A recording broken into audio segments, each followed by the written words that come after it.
Hey guys, we are at the AWFS in Las Vegas, and there's so much to see here, but look who we ran into. One of my favorite people in the world. Introduce yourself to our audience. I am Sadie Mae with the Awesome Orange, and I'm out of Tempe, Arizona.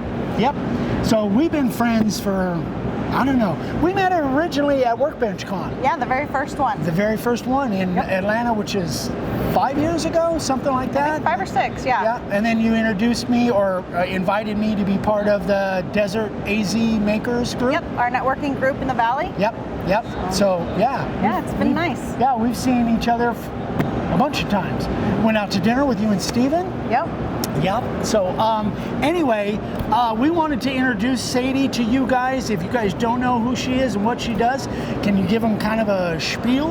Sure. I do DIY and woodworking content. I started basically 8 years ago, quit my day job, didn't know what I wanted to do, and started making stuff for my house. That turned into sharing it onto Facebook, friends and family see it, and then I started doing furniture commissions, building dining room tables, media consoles, that kind of thing, and then that slowly turned into content creation, and then doing DIY around my house, and you know, all the things, Instagram, YouTube, Pinterest, website, blogging, all the fun stuff. Yeah. That's cool. Yeah. Now, when you first started, then when you started doing commission work, was that just referral stuff that people found you, or was it mostly family and friends? Or it was mostly referrals. I really didn't do much for family and friends. So I probably posted like a dining room table that I made on Facebook Marketplace, and then somebody sees it and they want something different, and so just advertising on there, making stuff for myself, and people like, well, can you, if you made that, can you make this? Right. And then in the beginning, I had a lot of repeat clients that bought a whole bunch, like 4 different pieces from me. Gotcha. And so they helped me grow by word of mouth. Gotcha. So then you didn't go out and spend a bunch of money on advertising. No. You basically did it guerrilla marketing, I guess, just from the free sites like Facebook Marketplace. I don't know, probably not Craigslist or that. No, I did put an ad on like Craigslist back in the day. Yeah, that was way back. Yeah. Yeah. But those didn't give you the best clients. The best clients came from word of mouth, or that found you on Facebook. And Facebook was good back then because it gave me more of my local community. Yeah. So for commissions, that was good. And when I was on Instagram, I'd get a lot of people that were like nationwide, worldwide, and so that was not, I wasn't shipping at the time, so it was like I just wanted the local market. Yeah, because, you know, shipping furniture and the kind of stuff that you make, not very practical. Not easy for a one-woman shop. That's a whole different thing. Yeah. So the only thing you could really do there is if you made small stuff like small plaques or whatever. Yeah, that kind of thing. Gotcha. So now, how has your business evolved? Well, now it's into a business, and you got sponsors, and so how did that? You know, and I'm sorry, this is for me, you guys. So how did you end up kind of going from just making stuff and content creation to getting into the point where really you are an influencer and have sponsors and all that? How did that evolution happen? I think it happens naturally because as you're making things, you're using tools, you're using products, and then you share that on Instagram. Instagram became my place of sharing my journey of making. So I didn't know how to make furniture before I started. So I'd be like, okay, I'm going to try this. This is a mistake I made. So I'd share the mistake. I'd share the success. And so by the end of the build, people are cheering me along, and they're like, oh my gosh, you made that, you know, because they knew I'd never made anything like that before. My phone never rings. What the heck? What the heck? Oh, it's my wife, of course. So it just came naturally, the products that we use in everyday making, and then you start sharing that step-by-step journey, and people are like, so what product did you use? They start asking questions, and then brands will reach out to you and say, oh, I saw that you use this. You just tag them in the post, and then you create a relationship with them and share something organically, and it just kind of naturally happens. Or if there's something that I wanted personally, I'd reach out to a brand sometimes too and say, hey, you know, how's it going? I really like this, or comment on their posts and just show interest. And it's all about relationship building. So I know you just in the last maybe 6 months, you got a big laser, right? Yeah. Yeah, and was it a Thunder? Yes. A big Thunder laser. Now, was that something, not to get into the specifics, Yeah. was that something they sent so you could make content and stuff? Yes, they sent that out to me in exchange for some content. Yep. So yeah, it was a cool deal, and now I think where my business changed from the commissions to just content, I want to get back into some commissions, but smaller ones. So then maybe I can do the shipping that I couldn't do with the furniture. Right. Because I wasn't the fastest furniture maker, so I'm like, I can't make a ton of money doing this. How can I morph my business so that I can fix up my house and do DIY, but still have a product to sell? Yeah. Because to me, it's all about having multiple revenue streams. Yeah, because exactly. we don't know if social media is going to be around or who's going to buy it, what it's going to change to. Right. But if I have my website, if I have my products, I'll still have a source of income coming in and not relying on one thing. Yeah, having multiple sources of income is that's the way to go. Whether it's, we do memberships and that kind of thing, but then we make products, we sell signs.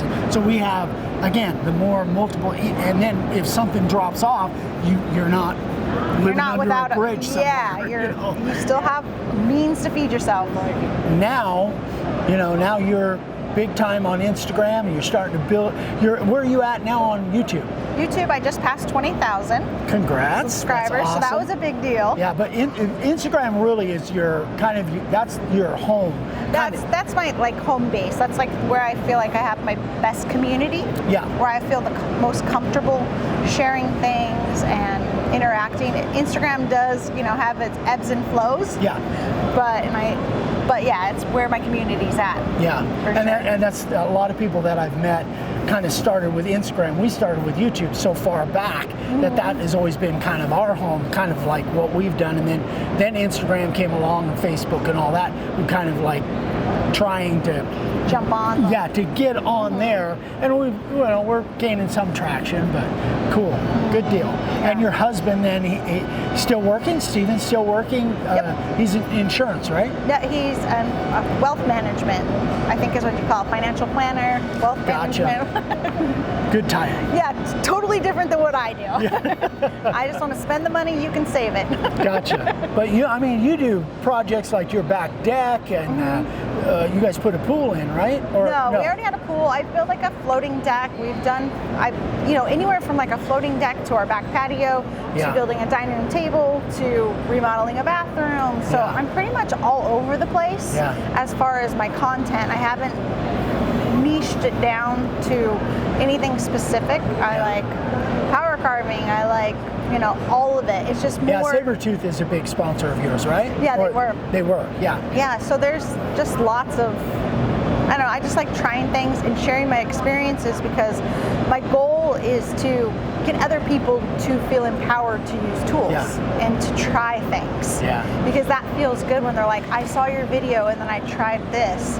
And it's not like they have to go out and buy all the tools and stuff that I have, but just that feeling of how taking that piece of wood from nothing into something and how it makes me feel. I want other people to feel that too. Yeah. So I think, being in some sort of inspiration, or I think a lot of people that watch us, they can definitely relate to that, because that's kind of we stumbled into this thing, and that's kind of the thing that really drives me, is people saying, hey, Eric, you inspired me, and we've got people all over it. There's nothing quite like it. I mean, money is good and income streams and all that, we got to survive, but getting an email from somebody that said, hey, listen, I lost my job, but because I started this thing, because I watched you, now I can, it's that is just the best. Yeah. There's nothing like it. It's a great feeling. Yeah. And just making with your hands, people just realize, well, I can't do that, but sharing your journey is well, I couldn't do it either. Yeah. You got to all start from somewhere, and you got to make those mistakes, learn from them, move on. Yeah. It's just a cool thing working with your hands. Yeah, and making stuff. Yeah. Making cool stuff and inspiring other people to do it too. Yeah.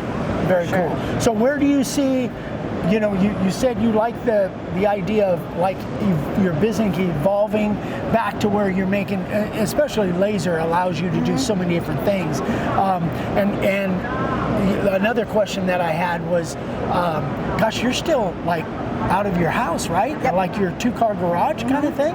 2-car garage and an office. Yeah, So, you got to be getting pretty packed with stuff in there. Oh, so yeah. It's all about creative, organizational stuff? Yeah, so if I end up getting to a point where like selling the small products takes off, I'd probably need to get some sort of commercial space. But I also say that I want to keep my tools at my house as long as possible until I can finish fixing up my house. Yeah. Because I don't want to have to bring tools back and forth as I'm fixing things up. Yeah. So yeah, but that would be a dream if it grows that big. But I'm still trying to design those products on what they're going to be, and whether they're going to be signs, whether they're going to be, charcuterie boards or boxes, or plant propagation stations or whatever. Right. I'm in the creative phase right now, trying to figure out what I want to list on my website. Yeah, your niches and find out where you want to go. Yeah, and I want to make something that represents me, something I like, not just necessarily putting product out there to put product out there. Yeah. I want it to be something that's fun for me, because then that I think shows through to anybody who's buying it or wanting it. And you want to make it fun and not a job as much as possible. Yeah, absolutely. Yeah, that's so cool. Where do you see your business, evolve in the next 5 to 10 years? That's a great question. Honestly, it's been at a weird spot. I haven't dreamed, that much past just getting these things set up. But, let's see. How do I want to answer that question? I don't know. It could go in lots of different directions. I think just the product is my next step, and to see where selling those products takes me. Whether that would be, getting my own commercial space and getting people to help me with it, make things, getting employees, or just doing it myself, or even a storefront kind of thing sounds cool, but I don't know. Or have maybe outlets that sell products for you. Yeah, just any of those things. To where you're just doing the manufacturing and delivering or shipping in bulk or whatever. And I'm open to all the different ideas, and I just want to have fun as much as possible with it, and just be creative, because this is like a creative outlet, but it's a job too. So just trying to keep that balance. Yeah, cool. Yeah, anything you've seen here that was like, whoa, that's cool. I haven't seen that before. This is my first day here, so I've just walked around a little bit. Haven't got to reach all the booths, but there's always stuff here. But a lot of it's all the big machinery that you could someday dream of having, all the way down to the different sanders, you know. So much to see and do. And people, to me, I think the networking is always the best. I met some people who have a networking group in California, and they do a lot of charity work, and so just connecting with them and seeing how we could incorporate that maybe in the Desert AZ makers and get people together, because I really like the charity aspect of it all, and just building the community. Yeah, that's very cool. Yeah, there is so much to see, all the way from materials and laminates and plywoods to robotics to CNC machines, and just it's cool. If you guys ever get a chance to go to one of these big woodworking shows, it's definitely worth the time and effort. Just again, we were the Harvey booth where you're at. There's a lot of influencers that Harvey invited out. So we met Matt Outlaw over there, and James Hamilton from Stumpy Nubs, and a bunch of guys. So it's pretty cool. It's fun. Yeah, for sure. All right, there we go. Well, thanks for having me. So thank you, darling. Thank you. So great to see you again. I appreciate your time. Yes, thank you. Okay, so let's go find some cool stuff.